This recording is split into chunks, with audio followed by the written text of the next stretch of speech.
بھی سمجھتے ہیں. قرآن سے دیکھیں، صلو علی النبی، اللہم صلی علی سیدنا محمد وعلی آلہ وصحبہ وسلم. سورہ ہود آیت نمبر 6، بسم اللہ الرحمن الرحیم. اور کوئی جاندار زمین پر چلنے پھرنے والا ایسا نہیں کہ اس کی روزی کا انتظام اللہ کے ذمے نہ ہو، اور اللہ جانتا ہے اس کے ٹھہرنے کی جگہ اور اس کے سونپے جانے کی جگہ. یہ سب کچھ روشن کتاب یعنی لوح محفوظ میں لکھا ہوا ہے. تو اللہ تعالیٰ کرے کوئی جاندار ایسا نہیں ہے جس کا رزق میرے ذمہ داری میں نہیں. اب رزق کا ذمہ دار کون ہے؟ اللہ ہے. ہم برے میں جا کے کر لیتا ہوں، سو میں دیکھ لیتا ہوں، میں اس کے لیے میں یہ تم معبود بنے ہوئے، تم رازق بنے ہوئے ہو. اللہ کہہ رہا ہے سارے لوگوں کا رزق کا ذمہ میرے. تو تم کہاں سے ذمہ دار ہو گئے بھائی؟ تمہاری کون سی ذمہ داری بن گئی؟ رزق کی ذمہ داری اللہ کی ہے. تمہاری ذمہ داری کیا تھی؟ اللہ کو پہچاننا کہ اللہ ہی رازق ہے. ہماری ذمہ داری تو یہ ہے کہ ہم پہچانے کہ اللہ رازق ہے اور گواہی دے ہاں مولا تو ہی رازق ہے، تیرے سوا کوئی رازق نہیں ہے. ہمیں گواہی دینا ہے، ہمارا کام یہ ہے. تو ہم کیا بولے؟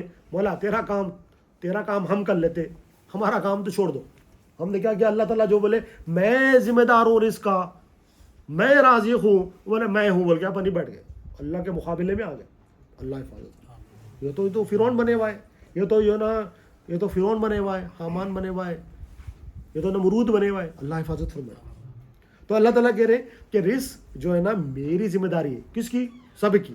حضرت موسیٰ علیہ السلام جب دیکھے کہ جاندار کا رزق تو اللہ تعالیٰ دے رہا ہے، چلتے پھرتے لوگوں کا رزق دے رہا ہے، جھاڑوں کا بھی اللہ تعالیٰ دے رہا ہے رزق، یہ پتھر کا کیسا ہوگا رزق؟ کیا ہوگا پتھر کا رزق بول کے سوچے موسیٰ علیہ السلام. موسیٰ علیہ السلام کیا سوچے کہ پتھر کا کیا رزق ہوتا ہوگا؟ یہ جو جاندار کی بات آئی نا، اولیاء فرماتے ہیں کیا جاندار اس لیے بتایا گیا کہ انسانوں کو جاندار کا رزق سمجھ نہیں آتا، خالی انسانوں کو جاندار، مگر ساری کائنات کا رزق اللہ دینے والا ہے. جب تک اس کو رزق نہیں ملے گا وہ باقی نہیں رہے گا. رزق ملا تو باقی ہے، نہ تو فنا ہو جائے گا. رزق ملا تو باقی ہے. آسمان ٹھہرے ہوا ہے، آسمان کا رزق کیا وہ ٹھہرا ہوا ہے. فرشتوں کا رزق بتایا جاتا ہے، اللہ کی تسبیح کرنا اس کا رزق ہے. جب اللہ کی تسبیح کرتے ہیں تو باقی ہے، اگر اللہ کی تسبیح نہیں کرتے فنا ہو جاتے ہو. فرشتوں کا رزق کیا ہے؟ اللہ کی تسبیح ہے. تو موسیٰ علیہ السلام سوچے پتھر کا رزق کیا ہوگا. ایسی 2-3 سوال تھے کہ اس کا رزق کیا ہوگا، سوال تھا ان کے ذہن میں.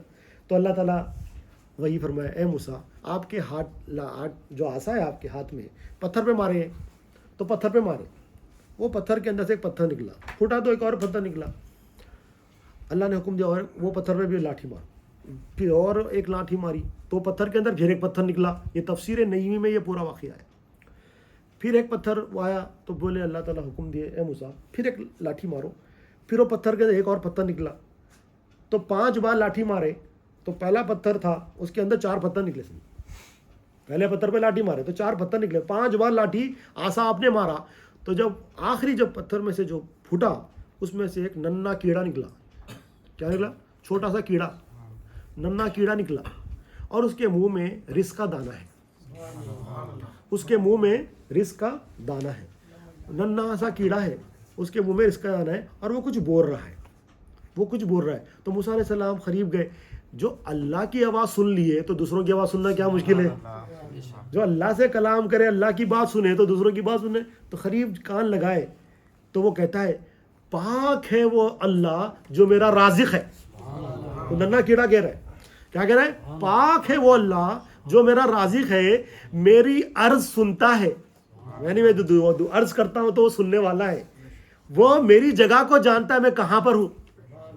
پاک ہے وہ اللہ جو میرا رازق ہے، میری عرض سنتا ہے، میری جگہ کو جانتا ہے اور مجھے بھولتا نہیں اور مجھے رزق عطا فرماتا ہے. کیا کہ مجھے بھولا نہیں ہے، مجھے جانتا ہے، بھولا نہیں ہے، میری عرض کو سنتا ہے، میری جگہ کو بھی جانتا ہے میں کہاں پر ہوں اور مجھے رزق دیتا ہے.